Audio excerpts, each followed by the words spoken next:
തേങ്ങ അരച്ച് വെച്ച ഉണക്കച്ചെമ്മീൻ കറിക്ക് വേണ്ടിയിട്ട് ഞാനിവിടെ 1 കപ്പ് ഉണക്കച്ചെമ്മീൻ ഇതുപോലെ പാനിലിട്ട് ചൂടാക്കി കൈകൊണ്ട് പൊടിഞ്ഞു കിട്ടുന്ന രീതിയിൽ ഈ ഒരു പാകത്തിൽ എടുക്കുക.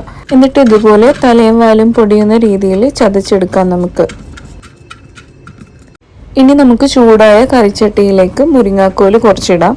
വേണമെങ്കിൽ നിങ്ങൾക്ക് ചക്കക്കുരും കൂടി ചേർത്ത് കൊടുക്കാവുന്നതാണ്. എനിക്ക് കിട്ടിയില്ല, അതുകൊണ്ട് ഞാൻ ചേർത്തിട്ടില്ല.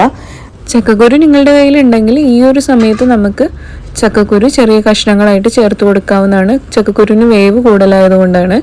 നമുക്ക് ആവശ്യത്തിന് വെള്ളം ഒഴിച്ചിട്ട് 1/4 ടേബിൾ സ്പൂൺ മഞ്ഞൾപ്പൊടി, 1/2 ടീസ്പൂൺ മുളക് പൊടി, ആവശ്യത്തിന് ഉപ്പൊക്കെ ചേർത്ത് കൊടുക്കാം.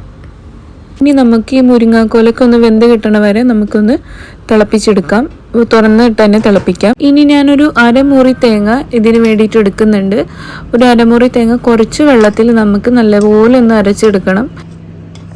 മുരിങ്ങാക്കോല ഏകദേശം ഇതുപോലെ വെന്ത് തിളച്ചൊന്ന് വരുന്നൊരു സമയത്ത് ഞാനിവിടെ 2 പച്ചമാങ്ങ ചെറിയ കഷ്ണങ്ങളായിട്ട് അരിഞ്ഞത് ചേർത്ത് കൊടുക്കുന്നുണ്ട്. മാങ്ങയ്ക്ക് വേവ് കുറവായതുകൊണ്ടാണ് അവസാനം ചേർത്ത് കൊടുക്കുന്നത്. ഇനി തേങ്ങ അരച്ചു വെച്ചത് മാങ്ങ വെന്ത് കഴിയുമ്പോഴേക്കും ചേർത്ത് കൊടുക്കാം നമുക്ക്. എന്നിട്ട് നന്നായിട്ട് എല്ലാം കൂടി ചേർത്ത് ഇളക്കിയതിന് ശേഷം ഒന്ന് വരുന്നതിന് മുമ്പ് തന്നെ നമുക്ക് ഫ്ലെയിം ഓഫ് ചെയ്യാം. എന്നിട്ട് ഇതേപോലെ ഒരു പാൻ ചൂടാക്കിയിട്ട് ആവശ്യത്തിന് വെളിച്ചെണ്ണ ഒഴിച്ചു കൊടുക്കാം. എന്നിട്ട് അതിലേക്ക് ആവശ്യത്തിന് കടുക് നമുക്ക് പൊട്ടിച്ചെടുക്കാം. കടുകൊന്ന് പൊട്ടി വരുമ്പോഴേക്കും നമുക്ക് വറ്റൽമുളക് ചേർത്ത് കൊടുക്കാം. ഇതുപോലെ ചെറിയ പീസുകളായിട്ട് ഇട്ട് കൊടുക്കാം. എന്നിട്ട് അതിലേക്ക് നമുക്ക് കറിവേപ്പിലയും കൂടി ചേർത്ത് കൊടുക്കാം.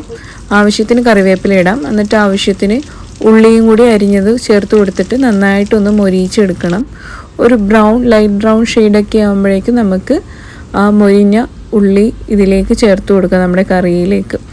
ഇതേപോലെ നമുക്ക് ചേർത്ത് കൊടുത്തൊന്ന് ഇളക്കി കഴിഞ്ഞാൽ നമ്മുടെ രുചികരമായിട്ടുള്ള ഉണക്കച്ചെമ്മീൻ തേങ്ങ അരച്ച് വെച്ച കറി റെഡി ആയിട്ടുണ്ടാവും. അപ്പോൾ ഇതുപോലെയുള്ള നാടൻ റെസിപ്പീസൊക്കെ നിങ്ങളുടെ അടുത്തേക്ക് എത്താൻ വേണ്ടിയിട്ട് എൻ്റെ ചാനൽ സബ്സ്ക്രൈബ് ചെയ്യാൻ മറക്കണ്ട.